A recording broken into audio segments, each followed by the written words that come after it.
Buenas tardes, doctora y compañeras. El día de hoy, mi compañera Stephanie Villigua y mi persona vamos a hablar sobre la administración y la salud pública. Pero antes que todo, vamos a ver cuáles son sus orígenes. Bien, el hombre fue conllevado a administrar cada uno de sus grupos, de sus pueblos, debido al crecimiento demográfico que existía con el pasar de los tiempos. También gracias al feudalismo, a la revolución industrial, que fueron eventos fundamentales para ejecutar la administración. En el tiempo hubieron varios personajes que quisieron definir con sus propias ideas, con lo que ellos entendían acerca de la administración. Por ello, hoy les voy a mencionar cuatro personajes principales que definieron la administración. Entre ellos está Henry Fayol, que mencionó que la administración es prever, organizar, mandar, coordinar y controlar. Fritz Morstein Marx mencionó: toda acción encaminada a convertir un propósito en realidad positiva es un ordenamiento sistemático tanto de medios y el uso calculado de recursos aplicados a la realización de un propósito. Por otro lado está Fernández Escalante, que mencionó que es el conjunto de principios y técnicas con autonomía propia, que permite dirigir y coordinar la actividad de grupos humanos hacia objetivos comunes. Y finalmente, Agustín Reyes Ponce mencionó que es un conjunto sistemático de reglas para lograr la máxima eficiencia en las formas de estructurar y manejar un organismo social.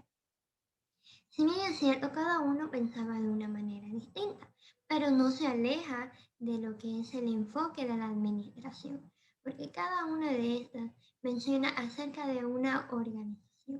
¿Cómo se puede tener una organización teniendo un conjunto sistemático de reglas, todo ello para un solo propósito, para un bien común, para obtener en un futuro?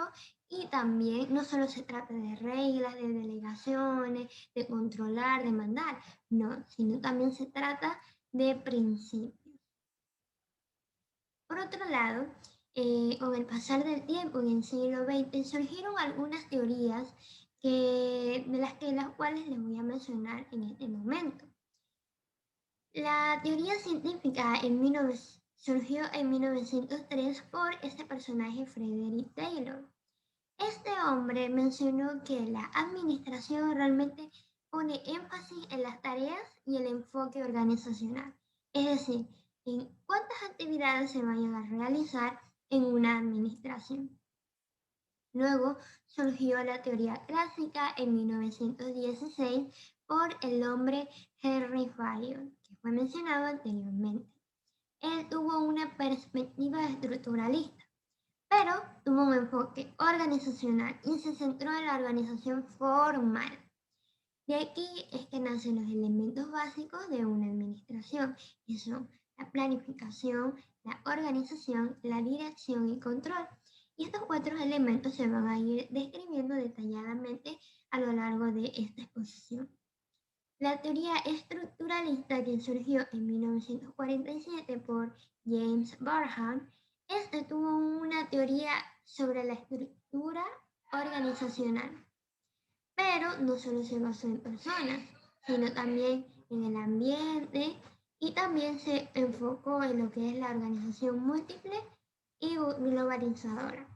Pero a diferencia de Henry Fayol, este se basó en formal e informal.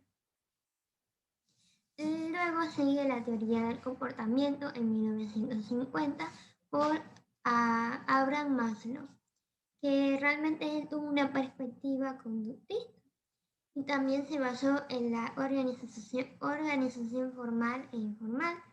También se centró en la psicología de la administración, y también relacionó que en una administración existen relaciones interpersonales, porque claro, una organización no solo es realizada por una sola persona, ¿no?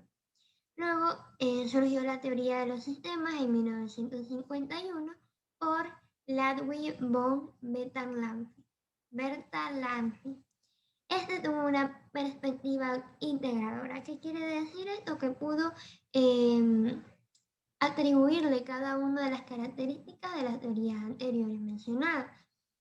También él mencionó que la administración era un sistema tanto abierto como cerrado. También se centró en lo formal, en lo informal y aportó para el globalismo o la totalidad. Como les había mencionado, Henry Fayol fue el personaje que describió los elementos de la administración. Como podemos ver en esta imagen, existe una silla. Para que la silla cumpla su función de manera correcta, las cuatro patas de la silla deben coordinar en conjunto. Si una de ellas está dispareja o no va a la par o no va en coordinación con las otras tres, la silla no va a cumplir su función específica. Entonces, aparte de los cuatro elementos fundamentales de la administración, es necesario la coordinación. Bien, ahora vamos a detallar acerca de la planificación. La planificación es la concepción anticipada de una acción que se pretende realizar. Nosotros, y bueno, en el ámbito de la salud pública, al momento de ejecutar algún plan estratégico en un lugar o en una investigación, siempre se debe planificar antes de todo. ¿Y cuál es el proceso de la planificación? Es el diagnóstico de salud, la formulación del plan, la discusión y aprobación del plan, la ejecución y evaluación del plan y finalmente tenemos lo que es la planificación. Bien, ¿en qué consiste el diagnóstico de salud? El diagnóstico de salud es lo primero que se hace en una planificación. Es como para ver cómo está el entorno al cual yo voy a estudiar. Y para ello necesito yo tener estos cuatro elementos en cuenta. Es la objetividad, la integridad, la precisión y la temporalidad. Por ejemplo, en el lugar donde yo vivo necesito saber cuántas personas se han contagiado, bueno, con esto de la pandemia de COVID-19. Ahora, para yo poder realizar mi investigación, yo debo ser objetivo y para ello yo necesito tener los datos de forma cuantitativa. Porque si yo los tengo de forma cualitativa, puedo justificar ciertas acciones de algún vecino que es más allegado a mí. Por otro lado, la integridad. La información que yo vaya a ubicar en mi investigación debe ser información verídica. La precisión es a qué población yo voy a estudiar. Por ejemplo, en el lugar donde yo vivo, hay niños, hay jóvenes, hay adolescentes, hay adultos, adultos mayores. Entonces yo tengo que ser precisa a qué población yo voy a estudiar. Luego tenemos la temporalidad. En la temporalidad, la información que voy a ubicar en mi investigación no debe ser de acorde al tiempo en que yo voy a realizarla. Por ejemplo, un grupo que hizo una investigación en mes de marzo y consultó cuántas personas se habían contagiado o no en el lugar donde yo vivo. Yo no puedo ubicar esa información en la actualidad. ¿Por qué?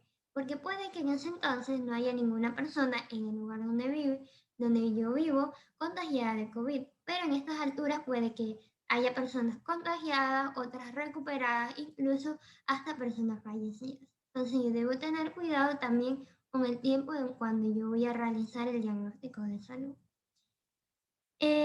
También en el diagnóstico de salud existen algunos factores condicionantes de la salud. Y también hay que ver los daños de la salud y los recursos para la salud.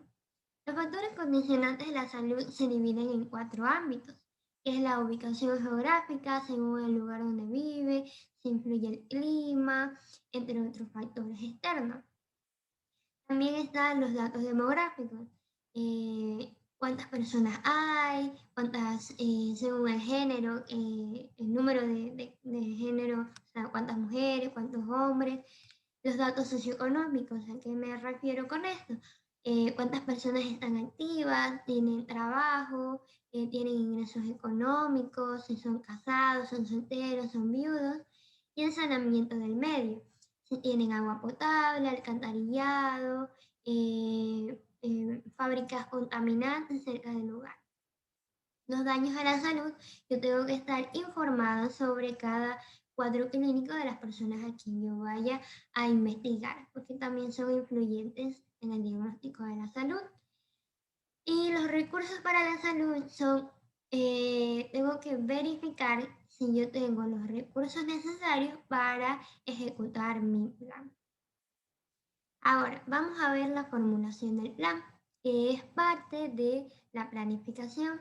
En la formulación del plan es cuando yo ya he verificado y ya he estudiado anteriormente a mi población de estudio y a sus factores externos.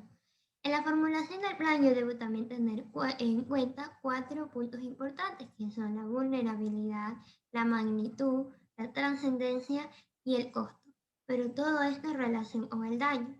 Por ejemplo, en la vulnerabilidad del daño yo debo tener en cuenta cualquier cosa que no esté acorde a mi plan o que pueda perjudicar a mi plan, yo tengo la posibilidad de evitarlo o modificarlo. La magnitud del daño, yo debo tener datos actuales del diagnóstico y la proyección esperada. La trascendencia, según la importancia o la repercusión que tiene la población. Y el costo es con base al presupuesto que yo tengo disponible y el beneficio que se espera obtener. Otro de los elementos fundamentales de la planificación es la organización. Bien, ¿en qué consiste? La organización es un elemento fundamental en la administración, porque si no hay organización, no van a ejecutarse cada una de las actividades de manera coordinada. Y aquí encontramos un diagrama de Venn que estaba en el libro y me gustó ponerlo para poder explicar en qué consiste la organización. Aquí podemos ver en el círculo del lado izquierdo la autoridad y en el círculo del lado derecho la división. Estas dos deben trabajar en conjunto. Bien, aquí tenemos en medio de este diagrama de Venn un diagrama de secuencia. Primero tenemos el principio de la autoridad. Esta la tiene la persona o el jefe superior de la empresa o del grupo a quien se vaya a administrar. Pero el libro mencionaba algo muy importante, que una persona no puede tener autoridad si no tiene responsabilidad. Para poder delegar ciertas actividades a otra persona debe ser responsable quien las delega. Luego tenemos el principio del proceso escalonado. Esto hace referencia a cuando un jefe de nivel superior delega alguna acción a algún jefe de niveles inferiores. El principio de la jefatura, este solo lo tiene el jefe principal. El principio de delegación, este es cuando se le dispone o se le otorga ciertas actividades o acciones a otra persona. Y el principio de asignación, integración y definición de funciones también tiene relación con el principio de la delegación. Y todos estos trabajan en conjunto. Y bien, aquí hay algunas preguntas que yo realicé, pero si ven este video en tiempo real, mi compañera Stephanie Villiva va a poder darle la oportunidad a personas que sepan responder cada una de estas preguntas, de lo mencionado anteriormente. Y luego de esto, mi compañera Stephanie va a continuar con la exposición. Muchas gracias.